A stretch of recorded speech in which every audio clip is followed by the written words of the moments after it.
یا اللہ، ہم تیرے بندے ہیں، تیرے غلام ہیں، تیرے سامنے سر جھکائے کھڑے ہیں۔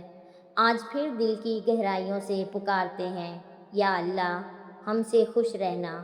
یہ صرف الفاظ نہیں، یہ ہماری روح کی تڑپ ہے، یہ ہمارا سب سے بڑا سوال ہے، سب سے بڑی دعا ہے۔ دنیا کی کوئی دولت، کوئی عزت، کوئی کامیابی اس وقت تک بے معنی ہے جب تک اللہ ہم سے راضی نہ ہو۔ جب اللہ راضی ہو جائے تو پھر تنگی میں بھی چین ہے، اکیلے پن میں بھی سکون ہے، اور موت بھی خوشی کا پیغام بن جاتی ہے۔ میری بہنوں، آج کا یہ ریمائنڈر اس لیے ہے کہ ہم بھول نہ جائیں ہمارا اصل مقصد کیا ہے۔ ہم نے اللہ کے لیے جینا ہے، اللہ کے لیے مرنا ہے۔ اللہ ہم سے خوش ہو، یہ ہماری سب سے بڑی کامیابی ہے۔ یا اللہ ہم سے خوش رہنا، یعنی اے اللہ ہماری خطاؤں کو معاف فرما، ہمارے دل صاف کر دے، ہمارے اعمال قبول فرما لے، ہمارے چہرے پر تیری رضا کی چمک پیدا کر دے۔ کیا ہم واقعی اللہ کی رضا کے طلبگار ہیں؟ رات کو سوتے وقت کیا ہم سوچتے ہیں کہ آج اللہ مجھ سے خوش ہوا یا ناراض؟ صبح اٹھ کر کیا ہم یہ پوچھتے ہیں کہ آج کیا کروں جس سے میرا رب مجھ پر مہربان ہو جائے؟ اللہ کی رضا کا راستہ آسان بھی ہے اور مشکل بھی۔ آسان اس لیے کہ اللہ نے خود فرمایا، اے میرے بندو، مجھ سے ڈرو، مجھے یاد کرو، مجھ سے مانگو، میں تمہارے پاس ہوں۔ مشکل اس لیے کہ شیطان ہر لمحہ ہمیں بھٹکانے کی کوشش کرتا ہے۔ ایک چھوٹی سی غیبت، ایک جھوٹ، ایک نظر کی خیانت، ایک حرام کھانا، ایک وقت کی نماز چھوڑنا، یہ سب چھوٹی چھوٹی باتیں جو اللہ کی ناراضگی کا سبب بن جاتی ہیں۔ یاد رکھو، اللہ کی رضا نماز میں ہے، اللہ کی رضا ماں باپ کی خدمت میں ہے، اللہ کی رضا بیوی بچوں کے ساتھ اچھا سلوک کرنے میں ہے، اللہ کی رضا غریبوں کی مدد، یتیموں کے سر پر ہاتھ پھیرنے، مسکین کے دل کو خوش کرنے میں ہے۔ اللہ کی رضا زبان کو گناہ سے روکنے، آنکھوں کو حرام سے بچانے، دل کو حسد اور کینہ سے پاک کرنے میں ہے۔ آج کل ہم بہت مصروف ہیں، جاب، بزنس، سوشل میڈیا، تفریح، سب کچھ ہے، مگر ایک چیز سب سے زیادہ ضروری ہے، وہ ہم بھول بیٹھے ہیں، اللہ کی رضا۔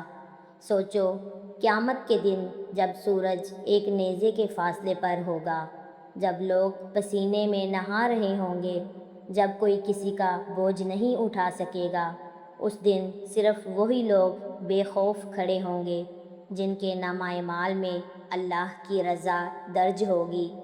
اللہ کے پیارے نبی صلی اللہ علیہ وسلم نے فرمایا، اللہ جس بندے سے راضی ہو جاتا ہے اس کے لیے جنت کے دروازے کھل جاتے ہیں۔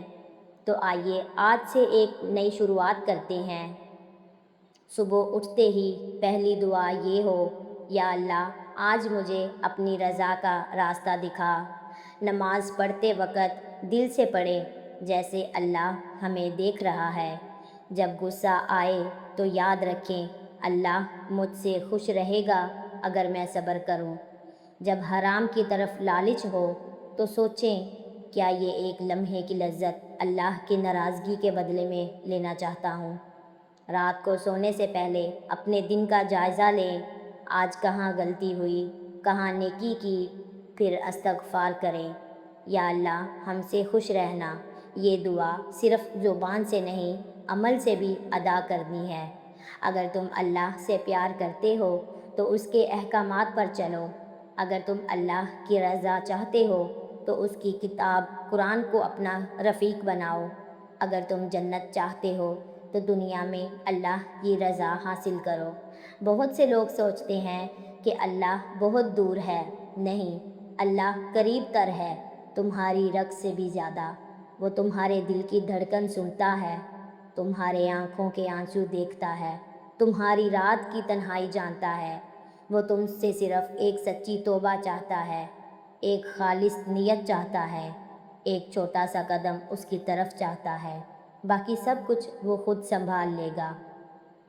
اب ایک بار پھر دل کھول کر کہو، یا اللہ، ہم تجھ سے خوش رہنا چاہتے ہیں، ہماری غلطیوں کو معاف فرما، ہمارے دل تیرے ذکر سے بھر دے، ہمارے گھروں میں سکون نازل فرما، ہماری اولاد کو صالحہ بنا دے، ہماری قبر کو جنت کا باغ بنا دے، اور ہمیں اپنی رضا کے ساتھ اٹھا۔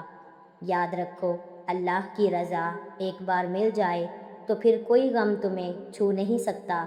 دنیا کی ہر ناکامی بھی برکت بن جاتی ہے، اور اگر اللہ ناراض ہو جائے تو ساری کامیابیاں بھی عذاب بن جاتی ہیں۔ تو آج سے عزم کرو، میں اللہ کی رضا کا طالب ہوں، میں اللہ کے لیے جیوں گا، میں اللہ کے لیے مر سکتا ہوں۔ یا اللہ، ہم سے خوش رہنا، یا اللہ، ہم تجھے کبھی ناراض نہ کریں، یا اللہ، ہمیں اپنا پسندیدہ بندہ بنا۔ یہ ریمائنڈر آپ کے دل میں اتر جائے تو اسے شیئر کریں، خود پر عمل کریں اور اپنے بچوں کو سکھائیں۔ اللہ ہم سب سے راضی ہو جائے۔ آمین یا رب العالمین۔